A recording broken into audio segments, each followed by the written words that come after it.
Welcome to This Must Be the Place. I'm your host, Alo Galinsky. Each week, I'll uncover what's happening in Sonoma County, diving into the hidden gems and quirky corners. I'll be interviewing some of our local legends, as well as people you didn't know you need to know, all through the eyes of a craft beer enthusiast living in wine country. Join me as we explore one sip, one story, and one adventure at a time, and together we'll find out why this must be the place. Today, we are joined by Craig Anderson, the Executive Director of LandPaths, an environmental education and conservation nonprofit based in Santa Rosa. Craig has dedicated nearly 3 decades to paying his rent to nature by connecting people with the wild landscapes of Sonoma County. A lifelong naturalist, Craig has led LandPaths since its inception in 1997, spearheading many preservation acquisitions. Honored as Bay Nature Magazine's local hero for conservation, Craig's approach to environmentalism is deeply personal, drawing from a life of mountaineering, surfing, and rewilding himself as a farmer and musician. We are thrilled to have him here to discuss his vision for the future of Sonoma County's open space and get an insider's guide to some of the best and most scenic places to connect with nature in 2026. Welcome, Craig. Hey, thanks so much for having me. And I really appreciate your work, and frankly, the title of this podcast is intriguing. So thanks for that. Of course, we're really happy to have you here. This Must Be the Place really is trying to become the go-to source for figuring out where to go and who to embrace and what to embrace in Sonoma County, especially as we head into 2026. But let's start kind of at the very beginning of your life and your career. You know, when did you realize that you were an outdoorsman? You know, if I could, I'll tell you that. I'll just a quick caveat, which is for the last 2+ years, I've been thrilled to be the co-executive director because I'm the executive director of external affairs, and my life partner of the last 27 years is the other executive director of internal operations. Very cool. I am but part of a team these days. So in terms of your question, where the outdoorsman piece came in is, I think we're seeing more and more these days that childhood is vital to all things we become, in terms of our language and our sense of self and feeling loved and those things. And that's when it happened for me. It happened for me to become an outdoors person when I was just a little person. And that was, my folks were struggling artists up until the last year of my high school, frankly. And we just didn't have the discretionary dollars to travel very far, to let alone fly anywhere. So it was really our extended car camping and even some hut-to-hut walking trips in the Sierra and the North Coast that was my childhood. So the first 8-9 years of my life, that's really what we did. We just, vacation or any kind of time off was spent among either granite peaks or redwoods. And that literally set my course. And it sounds like maybe that passion for nature and that experience being out in the wilderness maybe manifested in your young adulthood and led to you to kind of developing and being the executive or co-executive director of LandPaths in some sort of way. Oh, absolutely. I mean, because after I was old enough to go on walkabouts after school hours, maybe 9 or 10, I was out and about on some county-owned open space that was a short bike ride from our house every single day. Like we didn't stay inside and watch reruns of Gilligan's Island or, you know, what most of us were doing. We were out and about, and that led me to the Boy Scouts and a great group of mentors I had there that saw us not only camping, but also doing land stewardship projects in the 1970s as part of our scouting, when the word, quote, stewardship was decades away from being used. And then that led to me when I, probably 14 years of age, I arranged in sort of kind of quixotically, you know, visionary, crazy thought as a kid, like, let's do an overnight trip to the Channel Islands and go snorkeling. And the adults let me run with it. So I raised money with the other kids. And so at 14, I raised a multi-overnight exploration of Catalina Island with a rented boat, and we hiked and snorkeled and paddled canoes in the moonlight on the ocean. It was just glorious. So an entrepreneur from a young age as well, then it sounds like. Well, I was just excited about being outdoors, and so then I focused on environmental science for both my undergrad and my graduate work. And how did you get involved with LandPaths? Tell us about that process and journey. Well, in a nutshell, shortly after graduating from Berkeley with a graduate degree in ecology, the woman in charge of the internships and job placement center sent me a flyer, even though the position date had closed. And I sent it on, and right away I heard back from Carol Hart, one of the founders. Carol is not only a parks advocate and someone now on the both state and national stage related to open space, but she's also the wife of Mickey Hart from the Grateful Dead. Very So, cool. so Carol founded LandPaths along with two other women, including Dee Swanheiser, who's a local open space advocate and works with the Bay Area Ridge Trail. And these two, basically started interviewing me, and I didn't realize at the time there were 50 other applicants. Otherwise, my earlier self, who wasn't that confident, would have said, "Oh, I'm not applying. I wouldn't get the job." But since I didn't know, I went for it. Hey, it's always good to go for it. I mean, if something you're passionate about, why not give it Absolutely. the old try? Absolutely. Now, you've been involved with LandPass for something like 30 years. Do you want to tell us about LandPass and its mission? Sure. In a nutshell, LandPath's mission is quite simple. It's to foster a love of the land. And LandPaths, the word LandPaths is actually short for Land Partners Through Stewardship. So it's all about taking care of land and working together. And in simple terms, we're a community organization that connects people of all backgrounds in Sonoma County to nature. They're learning about it, taking care of it, growing food, protecting it. And ultimately, what this does, it provides a space where good relationships can be developed between people as they work together to care for land. And it also, frankly, includes a large dose of people understanding better who they are. And Land Paths has three initiatives: community care, which is stewardship of land; rooting youth in nature, which is obviously getting kids outdoors through different programs; and thirdly, branching out, which is programs for people traditionally underserved for parks and open space opportunities. And that includes marginalized communities defined by language group, socioeconomic status, gender, orientation, etc. That's really cool. I mean, you have so many different layers of land paths, it sounds like. And to know kind of the shortening of land paths and the actual full mission behind it is really fascinating. And I know we're going to dig into some of those pillars you talked about a little later on, especially how great of a nature scene Sonoma County has. Absolutely. And I'll just add that, in some ways our conversation today is rather prescient when I look at the world, because the mission's more important than ever. Right. Because, a lot of us, especially our young, we're tied to screens. We're not asking each other questions. We're asking Google or we're asking AI instead of having relationships with other people a lot of times. And many of us, I think, feel like the other side, whatever that is, whatever that other side is, doesn't understand who and what this nation is, and that the other side is, quote, destroying it. And so spending time outdoors, taking care of land and learning about it, encouraging young people to be on it through various programs, that removes all those barriers every time. So I think our work is really important right now.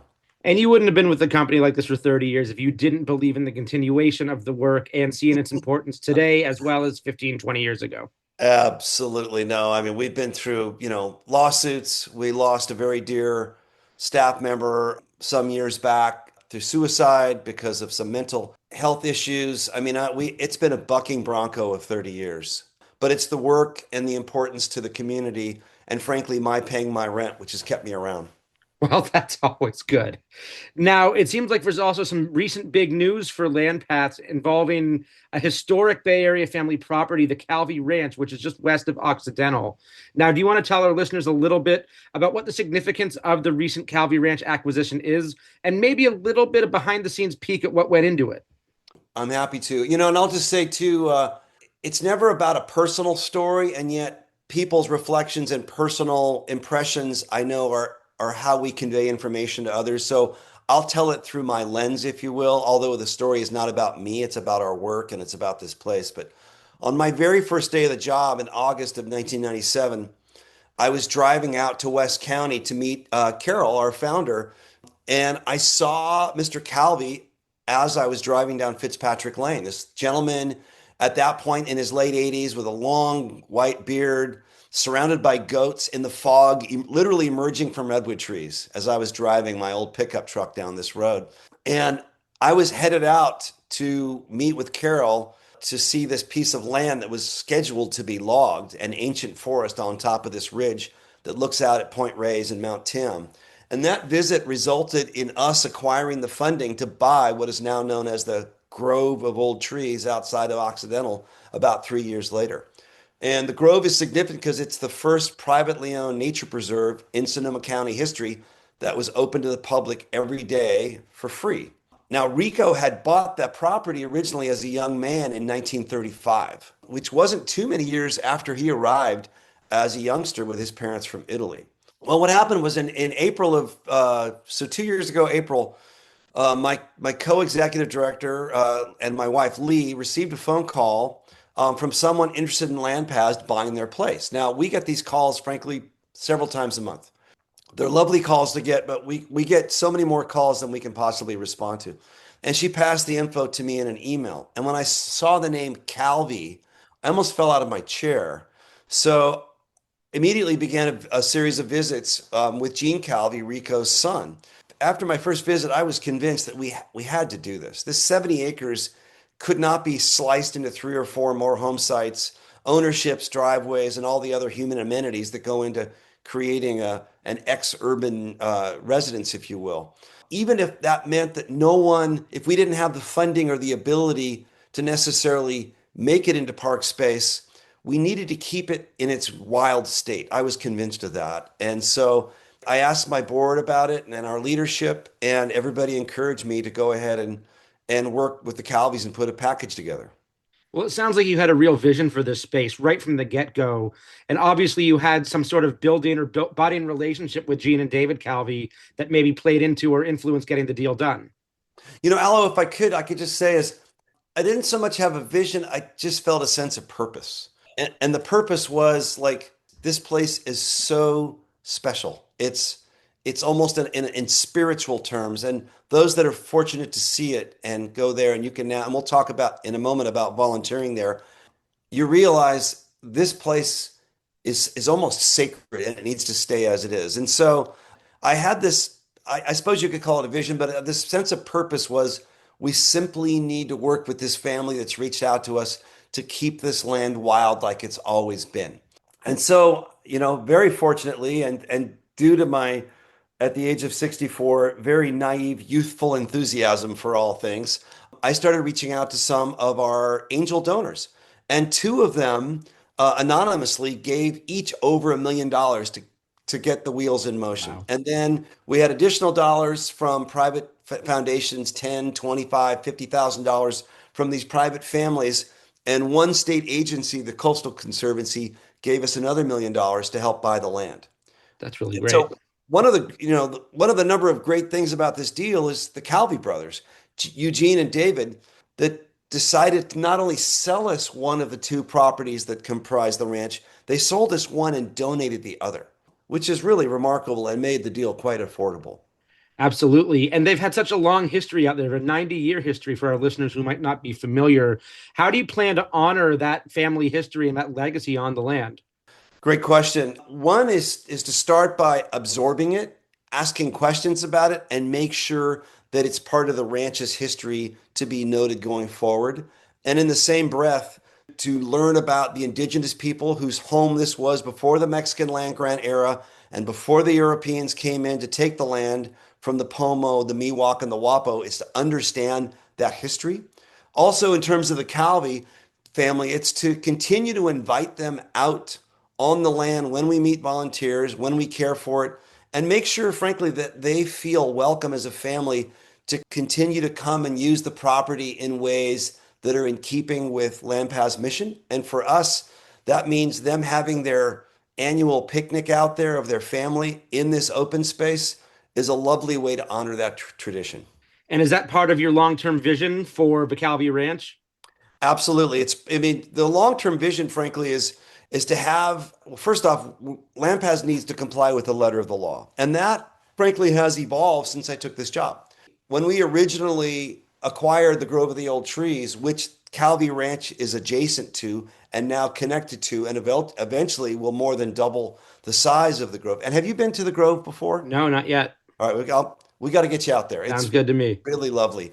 But anyway, so we need to comply with the letter of the law, and that means we need to apply for a conditional use permit and go through the public process to make sure that if we're fortunate to open the Calvi Ranch to the public for hiking and nature enjoyment, and especially school groups and kids to walk in and enjoy the property for a portion of the day, that we do that in association with the tribes, the neighbors, educators in the area, and others who are interested in the eventual outcome of Calvi. Frankly, that takes several years. Each project, when you go for a use permit, it costs around $1 million. That's just what the costs are. But in the meantime, we can get people out there who want to volunteer and help us take care of the property to keep it fire safe and maintain the old ranch roads. Right on. That sounds like a great way for people to start getting a sense of the area and building the community around it. Absolutely. Absolutely. Now, why don't you tell us a little bit about LandPaths collaboration with the Indigenous people of Sonoma County? And might there be a collaborative Indigenous management plan that would take place for a property like Calvi Ranch? Absolutely. There are a number of models now. Point Reyes is one with the Federated Indians of Great Rancheria, the Coast Miwok people. And there's a number of other examples around the greater Bay Area of parks and open space, whether they're nonprofits like ourselves or public agencies working with Indigenous leaders to work on land. But what I'll say, what's really important is that those efforts by nature, after an invitation is made by a landowner such as ourselves, we realize that that land was unceded, that it was taken from Indigenous people, in this case, several hundred years ago. But beyond the invitation, it's really up to the Indigenous people and the various tribes who consider a piece of land their territory to come in and have a conversation and outline what they would like to do and what they'd like to see. I will say from my fairly close knowledge of watching different examples of land management and land partnerships and even land returns around the greater Bay Area with tribes the last 10 years or so, that the Indigenous populations tend to look at the health of the land first and how it relates to the health of their people. Mm. And so those things tend to be synonymous with our goals. So although there's lots of things, details to work out, we're starting from a place I like to think of commonality. Yeah, that synchronicity must be really helpful when you're starting to have these ideas come into fruition. Absolutely. Now, there's this term that you've mentioned, the idea of cultural permaculture. How do you draw wisdom from the indigenous Pomo, Miwok, and Wapo peoples, as you've mentioned, as well as multi-generational ranching families to shape your conservation efforts? Well, there's a 2-hour question. I like that. It may have been someone else that used the term cultural permaculture. I think that's a lovely statement. In terms of the drawing wisdom, I think about the native people and they were here stewarding land. They were doing burns. They were keeping open meadows for grazing. They were looking at lots of we call them ecotones, or basically a place where the forest edge meets the prairie, meets the creek. These were very defined areas. And so these, of course, these were the first doctors, the first scientists, the first teachers. And when you look at California history, that goes back 15,000 years. I Uh, remember learning about it in school. it's pretty remarkable. Yeah. So, in some ways, not a day goes by where I don't try to think about what both the indigenous populations as well as these multi-generational ranching and farming families would have done. I mean, they're not necessarily looking. Their first thought is not where they're gonna put in a convenience store. It's how are we going to take care of this land so it feeds us and it feeds generations away. So for us, it's important to start with that sense of purpose. And that is, we step back and we try to get really simple. It's like, what is this land telling us? And I'll tell you, Calvi Ranch is telling us that when you have coastal prairie meeting creeks and stands of redwood and ancient oaks and madrone and bay trees, you're starting in a place of health. How do we maintain that health? We maintain that health, frankly, just by spending some time getting to know the place and looking at its patterns and trying not to be too lordly and worldly and full of our European sense of selves and just getting in and coming up with a 2-inch, $300,000 plan for, trails, utilities, visitor center, bathroom, parking, because that's where our brains tend to go. And and not to sound like I'm coming out of Little House on the Prairie, although there's, I'm sure, a lot of wisdom there. It's really, frankly, it goes back to your earlier questions. It's talking to the indigenous folks. It's talking to the Calvi family. What's worked well, what hasn't. Example, I'll just tell you, many years ago when I was studying my undergraduate, I went to school in the Midwest for a while. It was on the banks of the Mississippi. And I was doing this photographic project, and I went to this one farmer, Charles Koenig's old farm. I was really fascinated by this guy. I would just take pictures of him at this cattle ranch and soybean farm. And one fall, I was going every week to take photos, and he said to me, he says, "Hey, it's going to be a hard winter." I said, "Why is that, Charles?" He said, "Watch the squirrels." So I started watching the squirrels, and the squirrels were really, really busy collecting acorns, and they were like super busy. Hmm. Yeah. He goes, "I haven't seen them this busy in probably 20 years. Look, they're busy early and they're busy hard. Even though it's warm right now today, and there's still cicada out, those squirrels are busy. It's going to be a hard winter, young man." And you know what? It was the biggest winter in like 30 years. Wow. And so that thing that happened in my head at like 19 years of age, I was like, wow, I guess you don't necessarily need a PhD in climate or meteorology or ecology or biology or whatever. You just simply need to be aware. And so I like to think that when we're looking at, cultural permaculture, we are, of course, embracing science, but we're also embracing the knowledge that comes from everyday children, people, including, frankly, local kids. Our Yeah. local kids tell us some of the most amazing things. And I could send you a series of quotes of things that kids have said over the years in our programs. But anyway, I know that doesn't really answer your question, No, it's a great answer.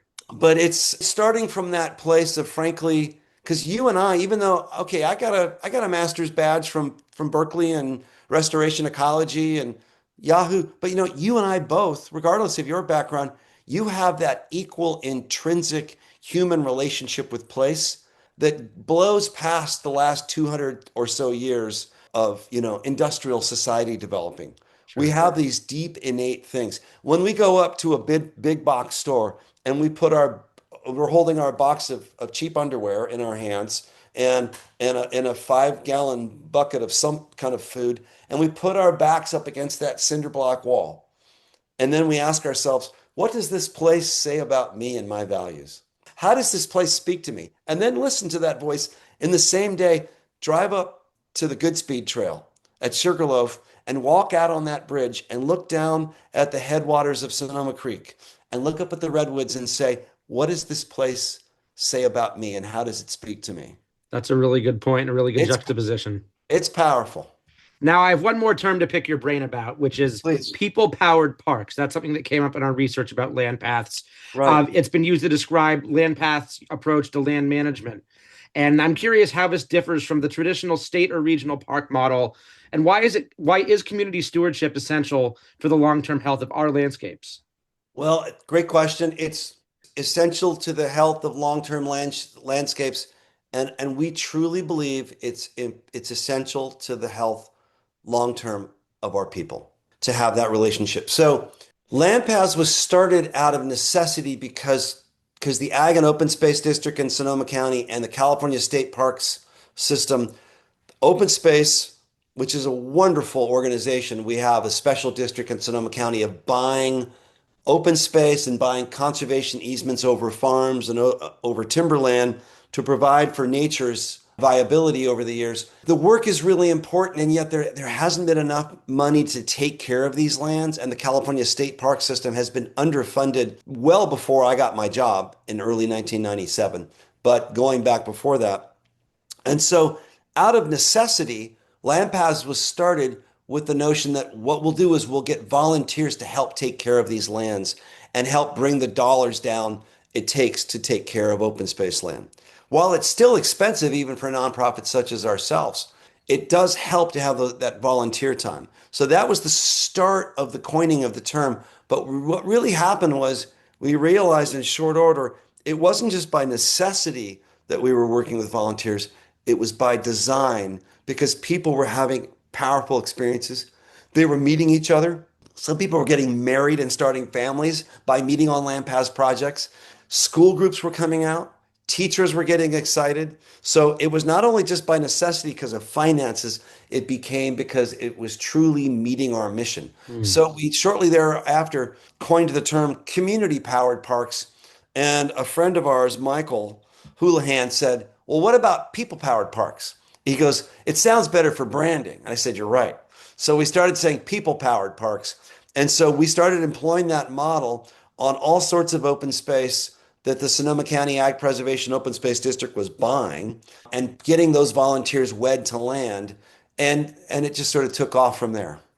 Now, you touched on this a little bit at the very beginning, talking about your mission for LandPaths, whatnot. But how does LandPaths help bridge the gap for those who might feel disconnected from nature? Oh, it's a great question. One way it helps is that our society, I mean, increasingly so since I got this job, as we've become reliant on screens. But the common square, the common space has been, the public square with a soapbox. In a lot of places in Sonoma County, we put roads through those common squares. Hmm. And so the common space becomes the shopping mall. So we don't really have common space. And we have churches where people gather, but we tend to segregate ourselves by different spiritual traditions or lack thereof. And so nature is kind of it's our meeting space. It's our commons. For one thing, we invite people out that otherwise sometimes don't feel comfortable. Oftentimes you'll see a single woman walking with a dog because that's a comfortable space. So we noticed right away when we started offering free public outings, we would have a lot of people that otherwise didn't feel either safe in the wilderness by themselves or didn't feel like they had the training. And so that sense of invitation and welcoming is really important.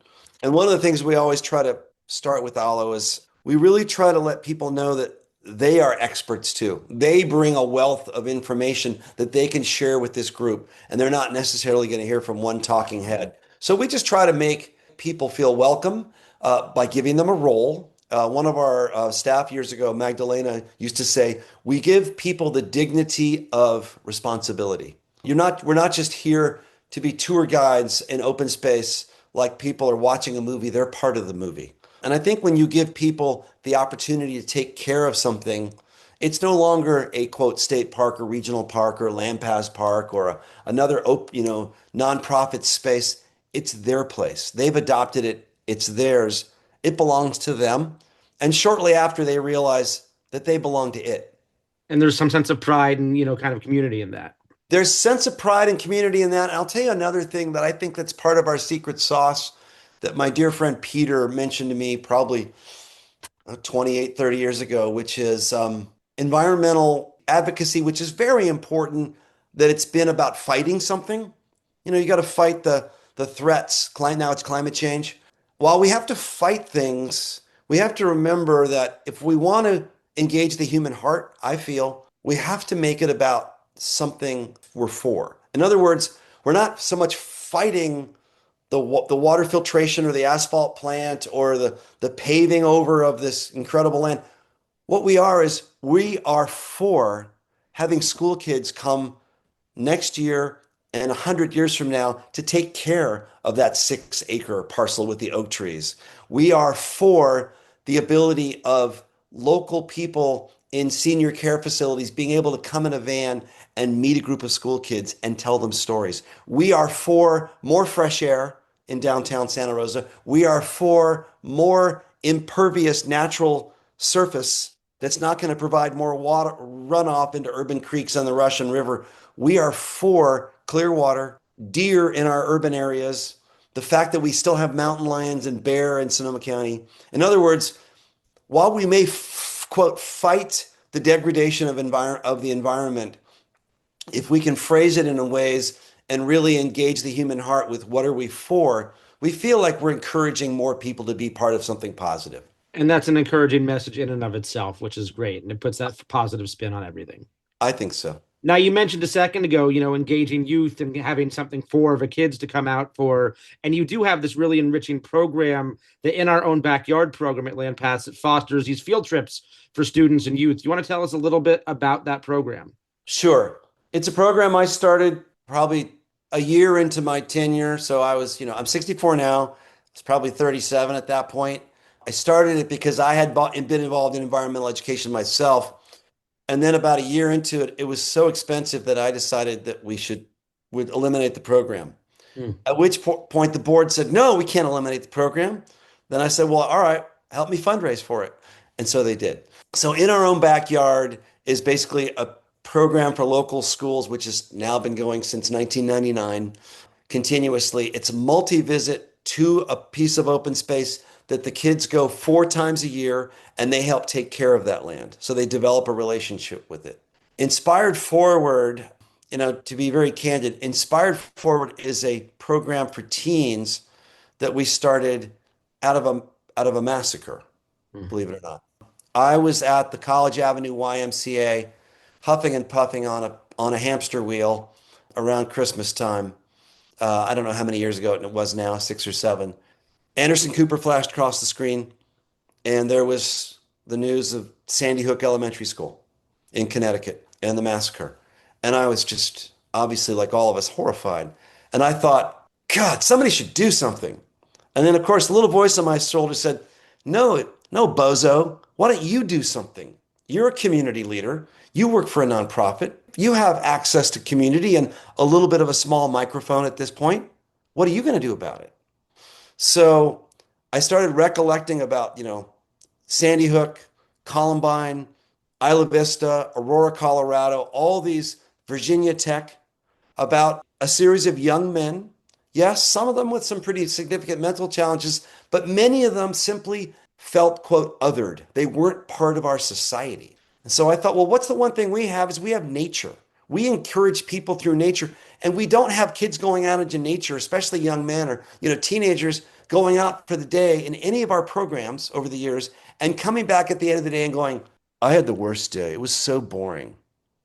I was hiking with my friends along the Sonoma coast, or we were tide pooling, or we were planting little bay trees. I mean, nobody says that because it's impossible for the human species to spend time in a safe way with good mentorship in the outdoors and come back at the end of the day and say that it wasn't worthwhile. So we started Inspired Forward literally after my witnessing that massacre in front of me on television. And it's been going ever since, and it's been very powerful. Inspired Forward really seeks to put young people together to spend time taking care of land, to become leaders themselves, and to take care of each other. And I firmly believe, although I don't know any, psychological abstracts to connect this rigorously, but I would firmly believe that if we do that, we will bring down the incidence of hatred and othering simply by giving kids a chance to know each other, know them, and know themselves in the outdoors. Well, you've started something that sounds very important and very kind of dear to you. And so, congratulations on founding those initiatives. They sound like they're really giving back to the community. Well, again, I appreciate that. I am simply one member of the team. When you're in leadership, you get some pretty gnarly letters from attorneys, at times from frustrated neighbors, and you've got to look at the books late into the night sometimes. On the flip side of that, when you're in leadership, you get to be the first one on the beach, jumping out of the dory and run up on the beach and plant the flag. And sometimes people follow you, and the flag gets bigger and something's built. And other times, doesn't work out. That's the ups and downs of life, huh? Absolutely. Now, I want to switch gears here and talk to you about some of the local spots in Sonoma County to get out and enjoy as we're in 2026. I have a couple kind of rapid fire questions for you and a couple longer answer questions for you. First of Sure. all, being having lived in Sonoma County for over 25 years, what is the one trail you return to when you need to recharge? And how has your relationship with that specific land changed over the decades?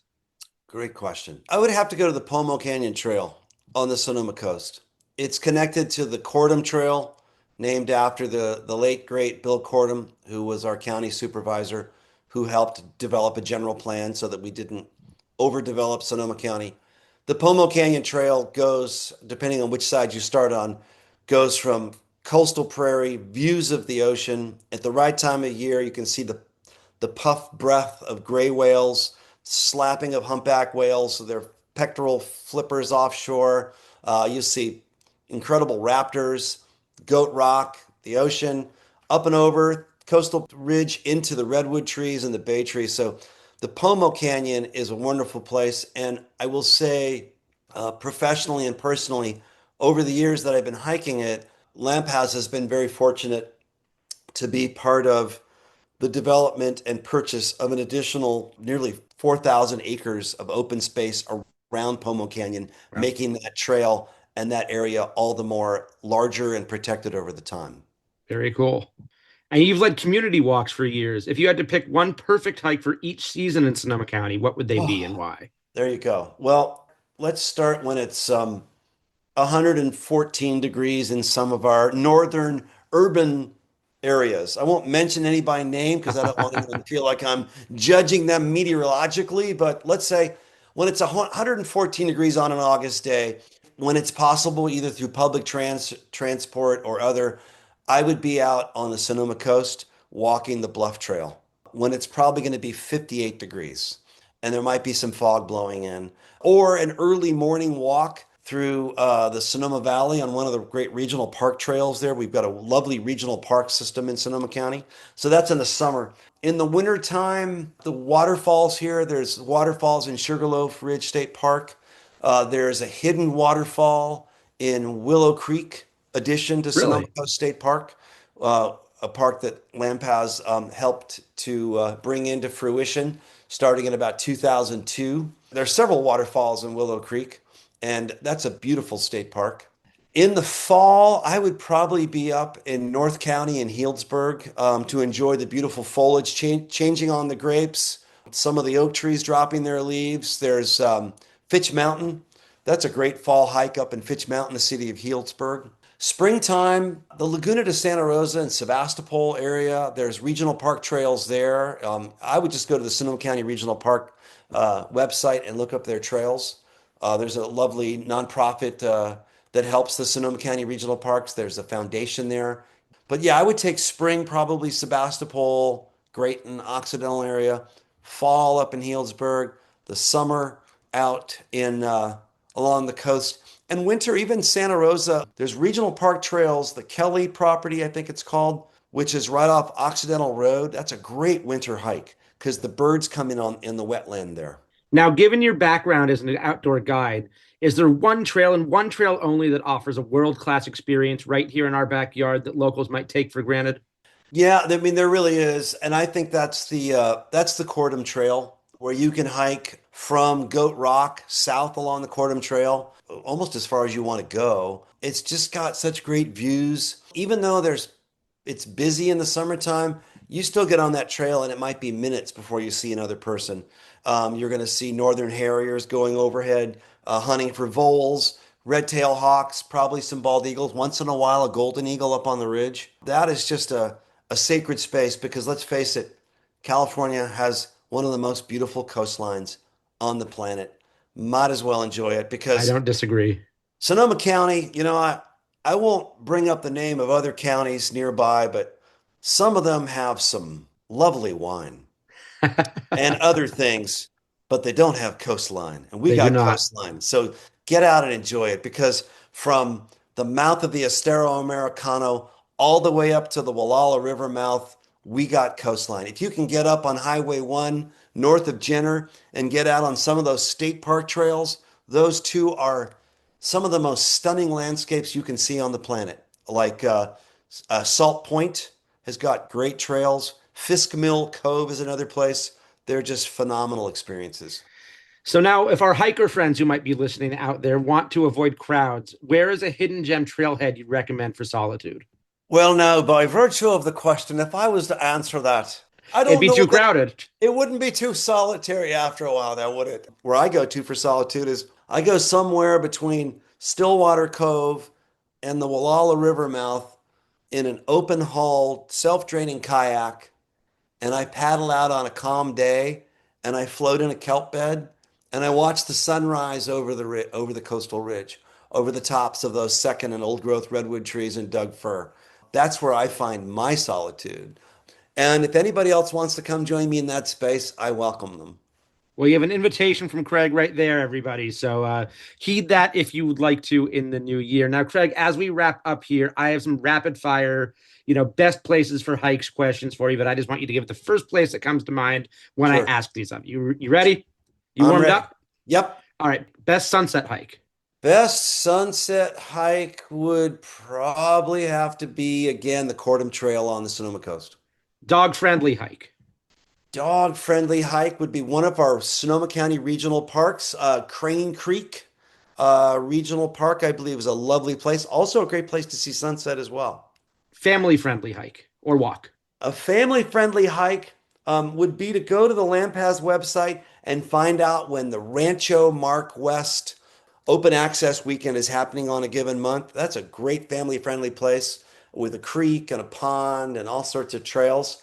But another one would be Taylor Mountain Regional Park Sure. because it's right above Santa Rosa. It's so close, and yet because Sonoma County is blessed to have these wild open spaces right next to downtown, like Annandale State Park, another great place that's family friendly, I think, although you have to do a little bit of walking. But the regional parks, I think, are particularly family friendly. And last one for you here. The best place to just be in nature in Sonoma County is? The best place to be in nature is probably 30 yards in on one of the trails that feed into the Laguna de Santa Rosa off of Occidental Road or Highway 12 in the morning with a cup of something. Well, to wrap it all up in one neat package here, this must be the place to be in nature here. Craig, you've given us so many fantastic anecdotes, so many fantastic pieces of information about what goes on with LandPaths and places to get outside and just embrace nature in 2026. We're blessed to live in such a wonderful, beautiful place here in Sonoma County. And I just want to say thank you so much for appearing with us today. I so appreciate you. I appreciate this podcast. And I just want to say, it's really we're listening to that internal light inside of us that wants us to be in nature, and it's always worthwhile listening to it and getting out there. So wise words, Craig. Wise words. Thank you again, and we'll talk soon. Cheers. Cheers. The interviews are done, which means I think it's time to crack one open. Interviews make me thirsty, and I want you thirsting for knowledge about some great beer, both local and not so local. Each week, I'll introduce you to a beer I find discussion-worthy and explain the nuances of what makes it fantastic in my eyes and why you should give it a try. And just to keep it on point, I'll even try to make sure the beer reflects the vibe or theme of the episode. Craig, folks, what a breath of fresh air. The conversation with him made me want to wander outside amongst some big trees, open air, and just take in the beauty of Sonoma County. We've been fortunate enough to have some gorgeous February weather so far, and it got me in the mood to take some of Craig's advice and head out for a mini hike on the Kortum Trail. Afterwards, I was thirsty. There is something about the combination of nature and beer that just sits right, and oftentimes there's an earn your beer mentality out there where people love to combine activities like hiking, rock climbing, or cycling with a refreshing pint or two afterwards. I found a beer that was just perfect for the episode, as well as a brewery that's new for me to try, Adobe Creek Brewing, which has tap rooms in Petaluma and Novato. Around since 2017, they specialize in flavorful lagers and hop-forward beers, just like this apt beer I snagged, Big Trees Pale Ale. An easygoing 5.4% alcohol by volume and tons of hop bitterness from the Strata, Amarillo, and Citra hops, it truly felt like drinking amongst the trees, with all of the notes of pine and sap stickiness balanced by a light body and nice carbonation. I also got some high levels of grapefruit and berries with each sip, which is a Strata hop signature. Slightly hazy and ultimately delicious, it's a beer I know would help quench my thirst after some nature adventures. I snagged mine at Willoughby's in Santa Rosa, but I'm sure they'd have it available at either tap room as well. Thanks so much to Craig for this refreshing look at the landscape as we start the new year, and cheers from your host. This Must Be the Place is produced by our friends at Pod Locally, an audio platform helping local voices connect to their communities. Don't forget to like, subscribe, or comment on all your favorite podcast apps, and visit the show notes for more information, links, and resources.